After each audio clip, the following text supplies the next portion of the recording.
I think the arts sector is an industry where I feel like there may be more opportunity that you might think for folks to find entry, you know, maybe as a mid-career, maybe coming from Mm. another sector, or looking for a career change. I don't think I've met too many people who've started a career in the arts by accident.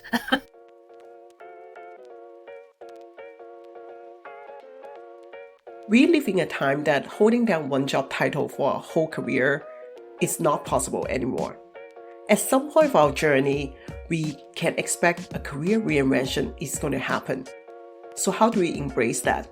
What does it take for us to navigate a career reinvention mindfully and sometimes even proactively? On this season of the Everyday Talent Podcast, we are talking about Tales of Reinvention. Tune in as we dive into this topic with fellow creatives and experts. Welcome to the Everyday Talent Podcast. This is your go-to podcast for the most honest look into all things creative career related. I'm your host, Betty. I'm a creative, a nonprofit consultant, and a career and business coach for creative people just like you. Welcome back to another episode of the Everyday Talent Podcast. Betty here.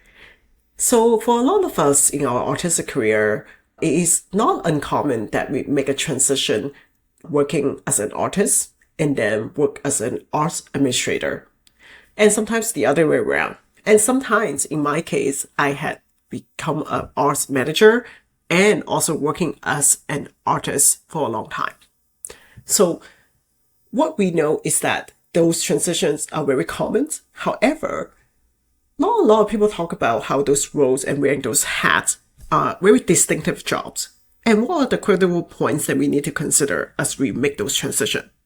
Today on the podcast, I brought a guest that I think is perfect to answer some of those questions in sharing her personal experience as well as her professional expertise. Stephanie Draker. Stephanie is a Toronto-based arts manager. Over the last 16 years, she has worked at several prominent arts organizations and heritage institutions developing and implementing strategic projects and programs for a diverse range of audiences and stakeholders. Stephanie currently works as the program manager at the arts organization Working Culture. And as you will hear from the episode, she started her career as a working artist and navigated her way through and transitioned to be an arts manager. How did Stephanie make that jump? What are some tips and advice that she has for people who are entering the arts sector? And what's her perspective as we navigate the future of work in the arts sector? Here's the interview and conversation with Stephanie. Welcome back to another episode of the Everyday Talent Podcast. Today on the podcast, I have a colleague that I've known for a long time, and I know her because I was actually enrolled in a mentorship program offered by her organization. And since then, we've been very connected. Hello, Stephanie. Hi, everyone. Nice to see you, Betty. Yeah, thank you so much to come on the podcast, Stephanie. And I would love to get to you to share your career story, but also tell us more about your organization, Working Culture. So we get all into that. But first, please briefly introduce yourself, what you do right now, and how you come to do what you do. Of course. So my name is Stephanie Draker. I am a former artist and creative entrepreneur and turned arts manager based in Toronto, Ontario. I've worn a number of hats as an arts manager during my career so far and have gained such a range of experiences, skills, and knowledge that I've parlayed into an extremely rewarding career doing program and project management in the arts. Since 2015, I've been with an organization called Working Culture. It's a nonprofit art service organization that supports the career development of people working in the arts. We have a very popular job board. We conduct workforce research, and we develop and deliver business skills and entrepreneurial skills programming for artists and arts workers alike through Ontario. I started off as a part-time project coordinator and now I'm the program manager. And I oversee our major projects, programs, and partnerships with like-minded organizations, as well as organizations outside of the sector. And it's been a really rewarding experience. I mean, it's one that's brought me to several different corners of the province. It's connected me with communities right across the country as well as internationally. And of course, it's connected me with fantastic individuals working in the sector like Betty. And when I'm not working, I'm very often volunteering at something else that's art related, and or enjoying the art offerings that Toronto has to offer. I think at this point when we're recording, we're just entering summer in Toronto, which of course brings with it, a festival or an event pretty much every weekend. So looking forward to some planned activities over the summer, and of course stumbling across some random activities, which Toronto is always good for. Amazing. Even in that short bio, short introduction that you gave us, we can hear that your career journey have, taking some twists and turns. And also, there's been some common themes in the arts. You just introduced yourself that you're a former artist and also creative entrepreneur. Can you tell us like some of the transitions in your career? And maybe to start with, take us back to the Stephanie who just entered the workforce. What was that Stephanie's hopes and dream for her career? Oh my goodness, it's been a while. That Stephanie is from a long time ago now.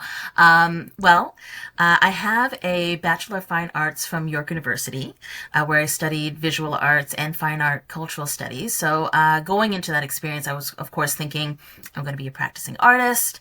I had started in painting and sculpture, but I really found my place in photography, black and white specifically, spending hours in the darkroom before switching to digital. During my undergraduate degree, I was able to do 2 paid internships at the Textile Museum of Canada that were meant to help bridge some of my learning within the fine art cultural studies courses I was taking, as well as some of the additional humanities courses I was taking, and I think those 2 roles were really pivotal in terms of introducing me to the administrative side of the creative process of creative presentation. The first role was within development and fundraising. So I spent a summer researching grants and funding opportunities, and I know all about that. oh, I know you do. So of course, learning all about memberships, of course, which and donor management, and I think working alongside one of the most organized groups of volunteers I think this city has to offer. This was back, you might remember this was back when mass mailouts were a thing. Yeah. So postcards and, donor requests. I remember my first membership postcard. Yeah, for like upcoming shows were still very much a thing. And I think, there are still organization principles that those volunteers taught me that I still use to this day. And I mean, nobody does those kind of mailouts now, right? But if you ever needed to organize a group of volunteers to prep your swag bag for your next conference, I could bring those out very easily. And then my second summer, while I was still doing my undergrad, I was able to return to the Textile Museum as a collections assistant. So this time I was working alongside the curators, in particular the contemporary curator of textile arts at the time. Learning more about cataloging and exhibition management of the museum's collection. And that was, a very hands-on experience. I was able to actually handle the artifacts and artwork and shadow the curators, as well as the exhibition and education teams as they took, the blank spaces and, literally transform them. It was so amazing to be part of that process and working alongside people who, had such an obvious reverence for the artifacts and also the stories being told. So, I mean, in retrospect, I think, those experiences were incredible. And if I were to describe to anybody else today about them, they think, my God, what a, amazing opportunity. But I don't think as an undergraduate student that I recognized them for how valuable they were at the time, because I was studying to be an artist and I was going to make a living from my practice. And, photography seemed like the best option post-graduation. So I started reaching out to studios ahead of graduation, trying to get ready to work with them. And it was, extremely challenging. I think about early career Steph and just how disappointed she was when she was first trying to make a go at being a practicing artist. You know, it was a lot of gig work, it wasn't steady, and I did not have the entrepreneurial know-how at the time to support myself.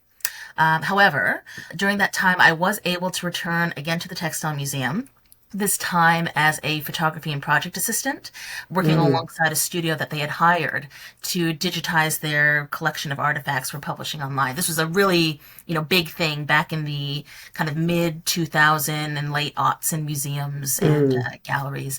And that experience helped provide me more exposure to like project and education programming at other museums and other arts organizations. And I realized that those were actually the environments that I really thrived in. So while I enjoyed my practice, my artistic practice, I was realizing early on in my career that I was developing transferable skills that would help me in other areas, and also, help pay rent and bills and Very keep me in important things. Toronto. Yeah, which was something that was really important to me at the time. I mean, you kind of segue perfectly into what I was going to ask you, which is like, what were the moments that you realized that you could like transition into arts management? And it seemed like both like intentional and organic at the same time. Would you agree? Yeah. I would definitely say it was like that. And I mean, there was some resistance, I think Tell us more particularly. about the resistance. Yeah, well, I think so much about my undergraduate was about practice and about passion and about making sure that you had the techniques to create your artwork, which was great. But at the time I was at York, there wasn't necessarily that complementary piece on then what to do with that practice once you left school, and at the time, outside of my experience working with the Textile Museum and being introduced to grants, I wasn't aware of funding opportunities. I wasn't aware of, how to start my own business and how to sustain it. And there were skills that I think, innately I knew I had to have, but I couldn't name them quite yet, right? So, I think that, that's really what ended up pushing me towards arts administration, because I realized that I could really clarify what skills I was using. And what was great is that at the time, working with the museums that I did and the galleries that I did, I had other artists turned arts administrators helping me, Right. clarify those skills and pointing me in the right direction of other potential roles, or workplaces that I might be interested in. Yeah, I think your story speaks so much of like how, on this season of the podcast, we're focusing on like tales of reinvention. And sometimes reinvention doesn't come like abruptly. It's like Yeah. it comes from almost all the streams converging into a natural point of transition. And Mhm. that's what we're hearing from your story. And how beautiful is that nowadays in your job you are integrating all the almost like curiosity questions that you had as an artist Absolutely. and curating support for them. Yes. Yeah. Yeah, it's kind of coming, full circle almost, right? I mean, I think I was resistant at first because business skills and the operational skills just seemed like, they were so distinct from my practice at the time. And of course, now I realize they are part and parcel of making sure that I can sustain a career. And that's true for artists and arts administrators alike. So tell us like about your role at working culture now. I know that, through your role, you get to encounter a lot of amazing artists and also arts administrators. What do you think? Well, twofold question. One is like, do you think some of the lacking of the business skills are still common pain points for artists, working artists? Secondly, are there other common pain points that are faced by artists today working in the sector?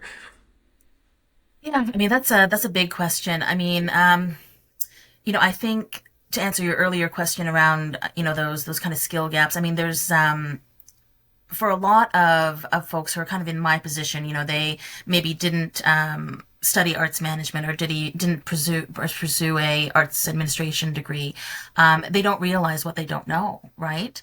Mm, And so trying to articulate that while also trying to support something that you're very passionate about and that gives you a sense of purpose, it can be very challenging.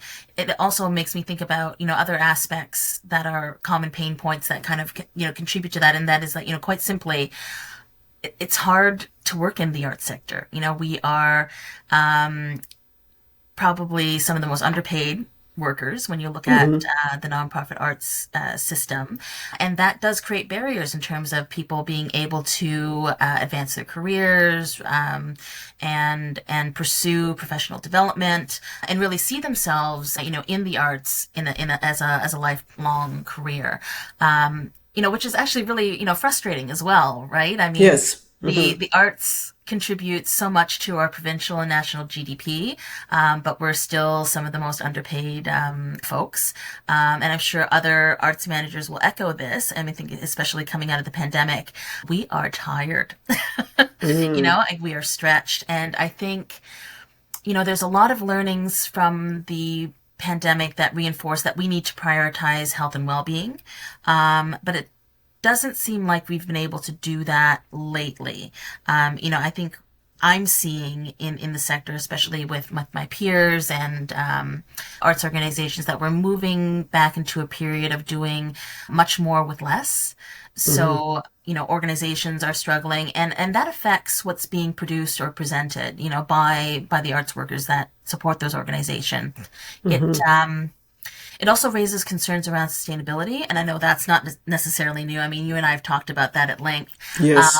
But I'm definitely seeing that there's issues around the retention of cultural workers, around thinking back to skills again, leadership Mm-hmm, development of cultural workers specifically, and I think also ensuring that our cultural workplaces are reflective of the sector and that the people who work in it or want to work in it are reflected in those workplaces. And I'm, very specifically thinking around, diversity, inclusion, and equity and making sure our art workplaces have that at the core of what they're doing and not just focusing on audience engagement as a mm, way of making sure that they're reflecting the reaching sector. to.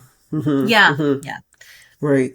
Yeah, you just named some of the, and I'm appreciative that you're very candid and honest, which you have always been like naming some of the real challenges in the art sector that Mm. are systemic at large. So I'm curious, like, how do you stay like energized, motivated, especially not jaded? Because you're one of the most approachable and you just gave us a very good laugh there, which is so, like, in my mind, like, so descriptive of you. Like, you're one of the most positive people that I know in the sector. Because I'm assuming that it must be difficult sometimes to wrestle with these big questions and feeling that, like, the some of these things might not be resolved with just one event or one workshop. So, how do you stay sane? Oh my goodness. How do I stay sane? I don't know if I have a straight answer for that, but I think just in thinking of some of the questions that you shared in advance, I mean, you talked about what gives Mm, me joy in the work that we do, mm, and I think that's what actually keeps me going is seeing firsthand the impact of the work that we do. And I mean, it does look a little bit different than other organizations, right? I mean, we're not presenting artwork and we're mm, not mhm, actually supporting the presentation of artwork. We're helping people one on one, and sometimes it takes a little bit of time to see those changes happen for folks who take our professional development programming and actually apply their learning and see the results. But when we do, I mean, it's incredible. Like seeing somebody launch their creative business, seeing new partnerships emerge from the work that we do.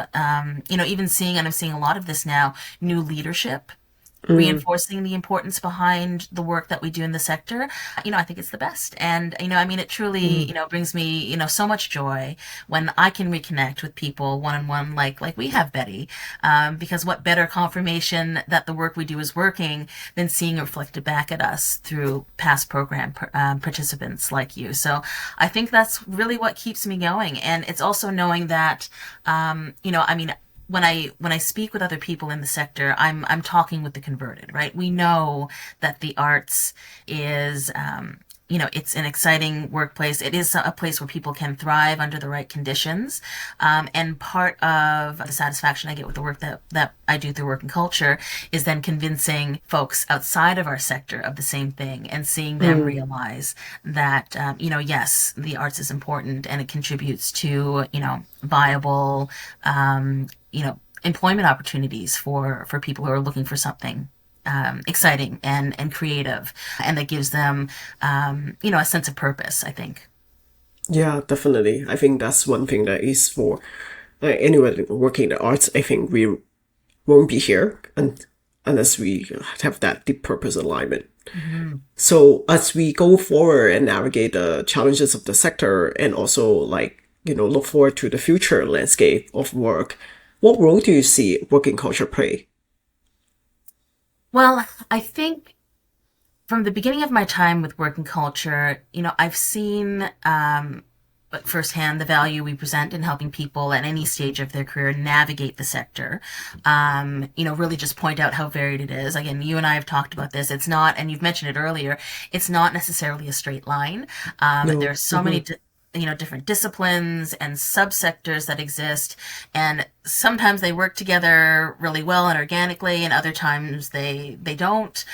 So there are some silos that have to be navigated and potentially broken down. I also think we play a strong role in making sure that we're regularly reinforcing the roles and transferable skills that the sector creates, both for people in our sectors, and then, as I mentioned earlier, really foregrounding that for people who work outside of the sector, so they understand, where there are commonalities and, where there are opportunities, I think, to work together and collaborate. And I think, part of the reason why I think that's important is because I think there's still a lot of confusion outside of the sector about what we do. But of course, we know, you and I know, and I'm sure like all of your listeners know, I mean, we're a Yeah. highly skilled, highly educated workforce. We're talented technically and creatively, and we make absolute magic out of limited resources. So, really making sure that that's foundational for people outside of the sector is something that I think work and culture does well and continue to do so in support of the future of work, especially when we're advocating for more funds and strategic partnerships to keep the arts embedded in communities. I also see work and culture continuing to prioritize the equity, diversity, and inclusion advancement in the sector, and helping other arts organizations and creative workplaces understand where there still may be, they may still be upholding practices that continue to create barriers to employment for historically included groups. And I mean, that includes, BIPOC individuals, newcomers, people with different abilities. I mean, we're still not seeing that broad representation that I think we could, and that's really important, right? In terms of making sure that what's being produced, and how communities are engaged through the arts, are done, and also recognizing that the sector is changing, and as it does, so are the demands for new skills and knowledge and experience and perspectives, and I think that's where working culture is primed, to continue to support the future of work. I think one of your recent newsletters, Betty, focused on the fact that whatever it was 10 years ago or more, certain jobs We have jobs and that job don't titles exist before 10 didn't years ago. exist, right? I mean, they didn't exist. And now we can't run an arts organization or produce a show or, conduct a festival without them, right? So being, I think, forward thinking and, ensuring that our sector and our workforce understands what skills they have and what they will need to advance their careers is key. It's future proofing, right? Yeah. Yeah. It's like one thing that I think you and I share the philosophy is like arts people are some of the most like entrepreneurial, inventive, and resilient Absolutely. people. Yeah. They can do, like you said, do a lot with very little, and they can learn skills just like that. Like I like that incredible. Like when I encounter people in the art sector, especially people who have worked in like small collective or organizations. Like shout out to you if you're listening Yes. to this episode. We see you, and like there's like that internal resilience. There's like no reason why that doesn't carry us into the future of work. Absolutely. Yeah, well, you bring up a very good point about entrepreneurship, and I think if I didn't, preface or emphasize how important that piece is, I'll say it now. I mean, certainly having that entrepreneurial mindset in the arts really helps, and not just individuals, right? Organizations as well. Yeah. And thinking in that way, and we're doing it in so many ways that we don't actually realize. And we don't validate ourselves. I miss so many Yeah. artists, and I'm sure you do too. They're like, "Oh, I'm not a business person. I'm not an No, entrepreneur." I was like, "What? sorry. Yes, Okay, you tell me are. how you started this." Yeah. Yeah. Yes, you are. Yeah. Yeah. So, if I'm an art or I'm an aspiring artist, and I'm like from a different sector, I'm looking to get into the art sector. Whatever my background may be, I'm looking into getting into the art sector, and somehow I got in touch with art culture. I got to talk to you, which would be an incredible resource. What tips and advice would you give me? You know, I think the art sector is an industry where I feel like there may be more opportunity that you might think for folks to find entry, you know, maybe as a mid-career, maybe coming from Mm, another sector, or looking for a career change. I don't think I've met too many people who've started a career in the arts by accident. mm, And, even if they did, there's reasons why they stayed. And I think a lot of it has to do with how the arts makes us feel, and how it gives us, a purpose. I think, like having passion for something like the arts really helps us make sense of a lot of things. Why we like to visit or live in certain places, why we gravitate towards certain people, how, we might be able to appreciate something that moves us in a particular way, while it may affect someone else completely differently. I think, working the arts has allowed me to build my capacity and ability to examine and reflect on what's happening around me in ways that help me identify gaps, what's missing from the sector and the work we do. And, simultaneously, because of the project nature of my work, it means I'm always on the lookout for opportunities to address those gaps. So perhaps for folks who are thinking about what's next in their career or considering entering the arts as a career, I think it's really about thinking about what your unique positioning might be right now. Maybe what it is about the organization you're currently working for, or maybe you are working on a creative project that sets you apart from others at this time, and really reflecting on why you think that, because I'm thinking more than just mission or mandate for guidance. I think it's taking the time to think about maybe what you're not seeing happening at the moment in the sector mm, that you may be uniquely equipped to address directly, because of your skills or perspective. mhm. I mean, we talked about this earlier. There's so many transferable skills that the sector creates that we ourselves have trouble identifying and clarifying. So if somebody from the outside can see where there are gaps, I mean, that's really where they can come in, right? I mean, we know that we're full of folks who do project management, do exhibition management, but maybe they don't necessarily call it that, right? And people who haven't been able to quantify their business skills. So if you have those kind of leanings, and are looking for something that gives you a little bit more purpose, that helps you fulfill a passion and connect you with community, I think those are some tips that would help somebody make that transition. Beautifully said. I threw you a heavyweight question there, and you answer on all facets because like the truth is like the everybody's path is so unique to their career. Yeah. And I think what you said there is that like you have to connect with both your purpose of why you're in the art and what are your unique value proposition, regardless of like what role you're trying to like transition into. Yeah. Yeah. I mean, Yeah. and didn't we see it during the pandemic, right? I mean, people who unfortunately lost their jobs or scaled back, and what did they do? right? They didn't try to go back to working at the bank. They Yeah. had time to pursue a practice finally, or maybe return to it, or explore something different.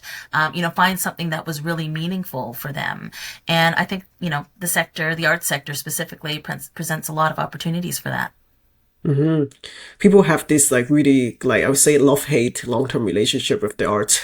Yeah, It's hard for us to let go. Like I always like absolutely. Yeah, truthfully, like like some of my artist friends and I sometimes be like, this is like probably one of the easiest thing to let go. Like you don't do art for a while and then you just suddenly not an artist. But right. it's also the thing that we probably never let go because it's so deep ingrained in our identity.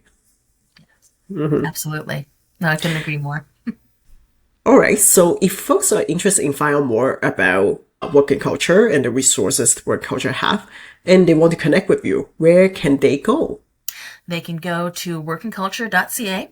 It is, a free website for folks to look for jobs and look for resources that emerge from our programming.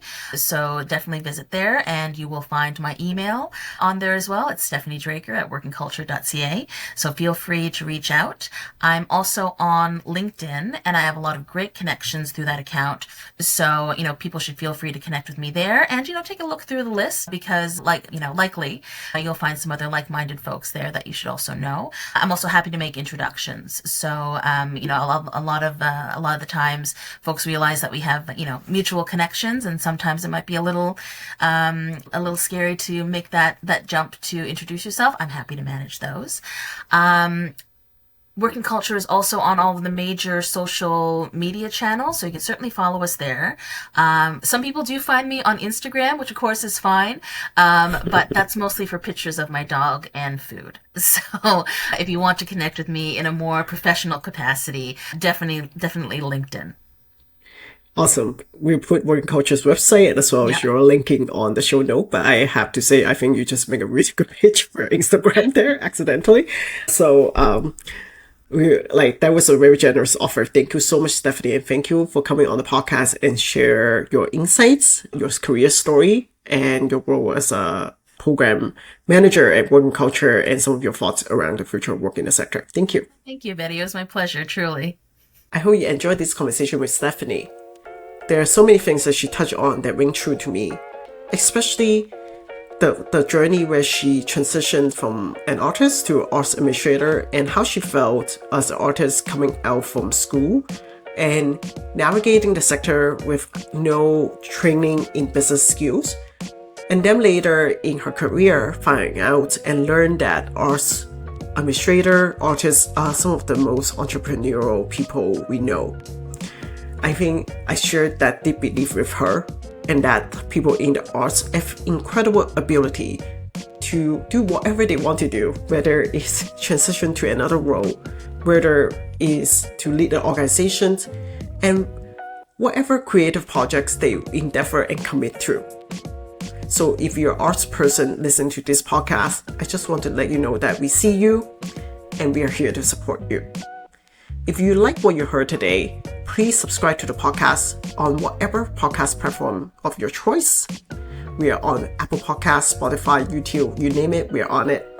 And if you've been following the podcast for a while and love it, I sincerely invite you to leave a review and also share your favorite episode with your friends. This way, we can amplify the voices on this podcast and allow more creators to be seen. As well, if you're creative looking to make a mindful transition in your career, or if you're a self-employed person looking to boost up your self-employment and transform your practice into the best job that you've ever had, I'm here to support you. I have 2 signature one-on-one programs that support creatives to make those transition and chart an inspired path forward. Check out the programs on my website and book a free consultation call with me today. May we all bring intentionality in our practice.